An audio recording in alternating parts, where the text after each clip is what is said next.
Hola, bueno, mi nombre es Daniel Mondragón. Vamos a seguir con las clases de fisiopatología para imagenología de la parte gastroduodenal.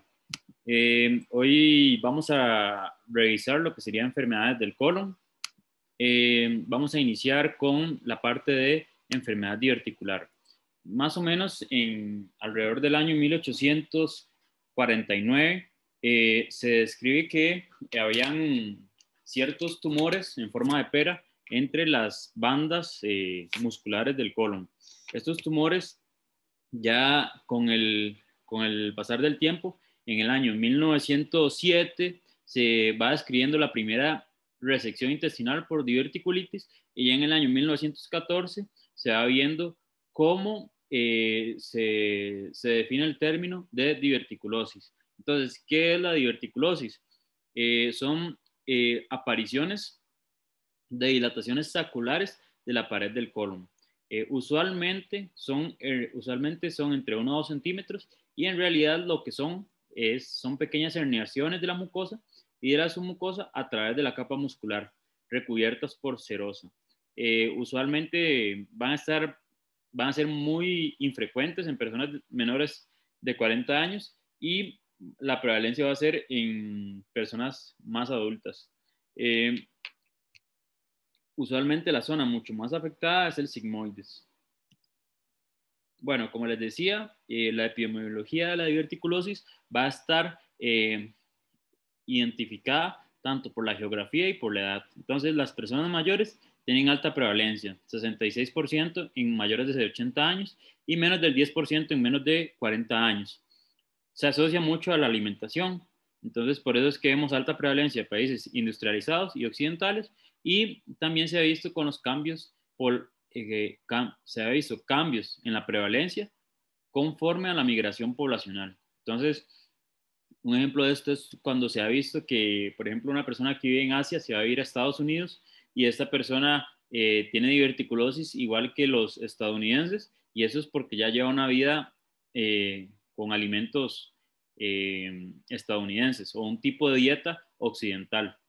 Entonces, ¿dónde se van a formar los divertículos? Los divertículos, como vemos aquí, a, debido a la formación de estas tenias en secundario a las fibras longitudinales del músculo externo, se forman estas tenias, que son tres, una mesentérica y dos antimesentéricas.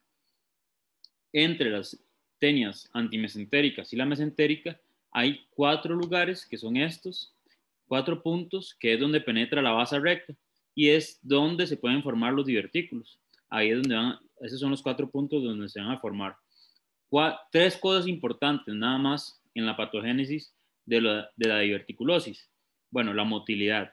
Entonces, se han realizado varios estudios y se ha visto que las personas con diverticulosis tienen una alteración en la magnitud y dirección de la motilidad. Entonces, usualmente a veces tienen una una motilidad más amplia, una dirección contraria más bien. Las células de Cajal, que son el marcapasos entéricos, están disminuidos y hay aumento de los nervios excitatorios colinérgicos. La estructura de la pared colónica también participa mucho en la patogénesis de la diverticulosis. Se ha visto que estos pacientes tienen mayor depósito tanto de elastina y de colágeno tipo 3. También ha habido una sobreexpresión del inhibidor tisular de las metaloproteinasas que regulan el depósito de proteínas de matriz extracelular. Entonces, al estar inhibido esta regulación, hay mayor depósito de estas proteínas, como el colágeno tipo 3 y la elastina. Entonces, estos hallazgos histopatológicos se han visto en los pacientes con diverticulosis. Y factores ambientales, tal vez el más importante, es la dieta baja en fibra. ¿Por qué? Al tener dieta baja en fibra, va a haber un tránsito intestinal lento, va a haber heces de tamaño más pequeño, lo que va a continuar con un aumento de la presión intraluminal, más contracciones colónicas y formación de divertículos. Otros factores que también nos ayudan en el ambiente a la formación de divertículos es una vida sedentaria, el fumado, el alcohol y los antiinflamatorios no esteroideos. Aquí vemos una tabla que nos incluye los factores asociados a la diverticulosis. Entonces vemos, como ya habíamos mencionado, ¿verdad? El alcohol, los AINES, algunos factores genéticos, la edad es muy importante, el tener una dieta baja en fibra, la obesidad, la inactividad física, eh, países industrializados como Australia, Estados Unidos, y qué cosas bajan o disminuyen el riesgo de tener diverticulosis. Una dieta alta en fibra o vivir en países como Kenia, Jordania, Tailandia, que son de Asia y África. ¿Por qué? Porque en estos países usualmente la dieta es diferente. Hay dieta que incluye mucho más fibra. Y en realidad el género y el cáncer colorectal no aumentan el riesgo de diverticulosis. Usualmente un 80% de los pacientes son asintomáticos. Cuando se presentan síntomas, pueden ser síntomas típicos del síndrome de intestino irritable y solo 5% presenta complicaciones. Bueno, ahí vemos una imagen puramente ilustrativa donde hay mayor cantidad de divertículos en estas regiones, tanto en el sigmoides como en el colon descendente, y cómo se vería histopatológicamente. La diverticulosis puede comportarse como asintomática o sintomática. Usualmente puede comportarse como una enfermedad diverticular con síntomas no complicados, que en realidad se dice que estos pacientes tienden a tener síntomas que empeoran con las comidas y cuando defecan y tienen flatulencia ya mejoran. La diverticulitis, que ya ahorita vamos a ver, les voy a hablar un poquito más de eso, que la diverticulitis podría ser no complicada o complicada. Cuando hablamos de una diverticulitis complicada, podría complicarse con un absceso, una fístula, una obstrucción y una perforación libre. También los divertículos pueden tener una hemorragia y pueden comportarse también como una colitis segmentaria. Entonces aquí en esta imagen vemos un paciente que tuvo una diverticulitis complicada con una formación de un absceso localizado y cómo este absceso se hace un abordaje percutáneo y se drena y después ya tenemos el absceso resuelto. Entonces, es muy importante diferenciar estos dos términos, ¿verdad? Diverticulosis es la presencia de divertículos y diverticulitis es cuando hay inflamación o infección de un divertículo. Entonces, cuando hay inflamación o infección de un divertículo, ocurren varios mecanismos. Entonces, puede obstruirse la luz del divertículo, hay una disminución del flujo venoso, aumenta la flora bacteriana, hay una isquemia localizada y disminuyen los mecanismos defensores de la mucosa. Entonces, todos estos mecanismos, perdón, nos van a ayudar a que se forme la diverticulitis y posterior a eso sus complicaciones. Si lo viéramos tal vez en una colonoscopía, así se verían los divertículos. Ok, entonces la clasificación de Hinchey, la diverticulitis, es muy importante que la tengamos a mano. Cuando se forma un absceso paracolónico, un absceso distal, cuando se forma una peritonitis, pero con la luz del divertículo obstruida, y cuando ya hay una perforación con comunicación de la luz intestinal con el peritoneo, y hay una peritonitis fecal. Ok. En esta clase también nos gustaría incluir un poco de la enfermedad inflamatoria intestinal. ¿Qué es la enfermedad inflamatoria intestinal? Prácticamente son trastornos que se caracterizan por activación inmunitaria crónica o recidivante y la inflamación del tubo digestivo. Entonces, ¿cuáles son las principales formas? La enfermedad de Crohn y la colitis ulcerativa. Las colitis microscópicas son mucho menos frecuentes. Entonces, hoy vamos a hablar un poco sobre la enfermedad de Crohn.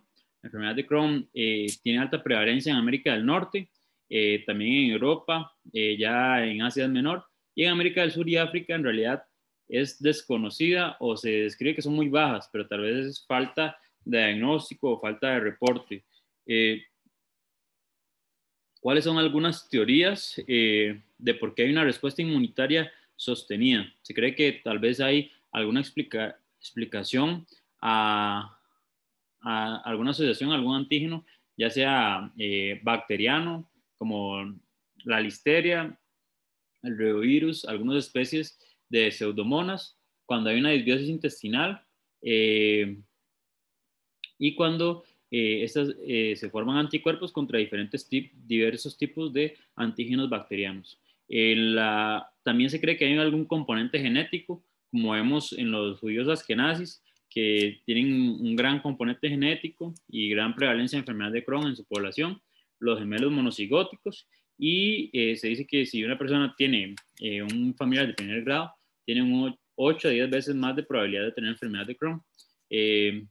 También, bueno, se ha escrito que la leche materna es protectora, la hipótesis de la higiene, que se cree que entre más se exponga tal vez a algunos antígenos durante la infancia, tiene menor probabilidad de tener reacción inmunitaria a ciertos antígenos y los AINES. Vamos a ver, entonces, aquí muy resumido en realidad, se cree que estos pacientes tienen una afección del gen NOT2, lo que les va a llevar a una deficiencia en la inmunidad innata. Con esto permiten el ingreso de bacterias al epitelio intestinal. Hay disminución de las defensinas y como una respuesta tal vez para equilibrar, hay una respuesta importante de la inmunidad adaptativa contra el epitelio intestinal y contra todos estos antígenos. De esta manera, dañando el epitelio intestinal y ocasionando lo que conocemos como enfermedad de Crohn. La enfermedad de Crohn usualmente tiene un diagnóstico tardío porque antes de llegar a hacer la colonoscopia se hacen muchos estudios por parásitos, como es una enfermedad que tal vez la persona no la sospecha de entrada, entonces se hacen muchos estudios y entonces ya cuando la persona pierde peso, ya tiene diarrea sanguinolenta y todo, es cuando ya se hace la colonoscopia y en conjunto de todos los demás marcadores se hace el diagnóstico tardío. Es una enfermedad recidivante y una enfermedad crónica también. ¿Cuáles son los principales hallazgos o los hallazgos más tempranos? En los hallazgos más tempranos vamos a encontrar dos, que son las úlceras aftosas y los granulomas. Usualmente las úlceras aftosas varían más o menos de 3 milímetros. Cuando se excluye el tránsito o la corriente fecal, usualmente tienden a tener curación. Los granulomas lo vamos a ver en gran componente, en grandes series endoscópicas, en 15%, y en 70% en series quirúrgicas. Pueden estar intestinales y extraintestinales. Por ejemplo, en piel, en ojo y en hígado. El factor de necrosis tumoral se cree que es la citosina clave en la formación de granulomas. Por eso se ha postulado usar tratamiento anti-TNF. Algunos hallazgos tardíos ya van a ser el patrón adoquinado, el proceso transmural que se ve, ¿verdad? Las fístulas, los conductos sinusales, la fibrosis e hipertrofia de la mucosa. Entonces aquí vemos un paciente que tiene lesiones con unas úlceras aftosas aquí, un patrón adoquinado en la colonoscopía. Vemos también úlceras estrelladas y otras úlceras que se ven también aquí en la enfermedad de Crohn. Entonces, bueno, aprovechar para tocar un poquillo estos temas. En cuanto al diagnóstico, ya podemos echar mano de varios estudios, tanto de laboratorio, endoscopía y radiología. Laboratorio, tal vez mencionar los estudios genéticos, el NOT2 y la interleuquina 23, la calprotectina y la lactoferrina fecal. A nivel endoscópico, la cápsula endoscópica, la enteroscopía profunda, la colonoscopía con intubación de hilo terminal.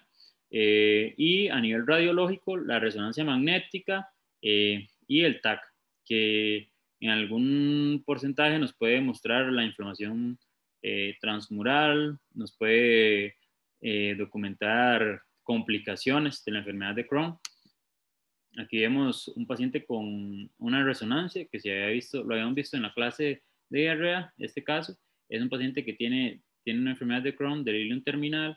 Vemos el signo del peine aquí, un componente inflamatorio importante de la pared intestinal. Está el SEDAI, que el SEDAI es un score para definir severidad de la enfermedad. Entonces, se dice que una enfermedad leve tiene un CDAI de 150 a 220 puntos, una PCR que puede estar elevada, menos del 10% de pérdida de peso, no hay obstrucción, no hay masas, mientras que cuando hay una enfermedad severa, ya vemos un paciente con caquexia, que a pesar de que le dio tratamiento agresivo, tiene muchos síntomas y tiene una pérdida de peso significativa. Un CDAI que usualmente les puede dar más de 450 puntos. La clasificación de Montreal, que nos sirve para clasificar a los pacientes de acuerdo a su edad, localización y comportamiento de la enfermedad.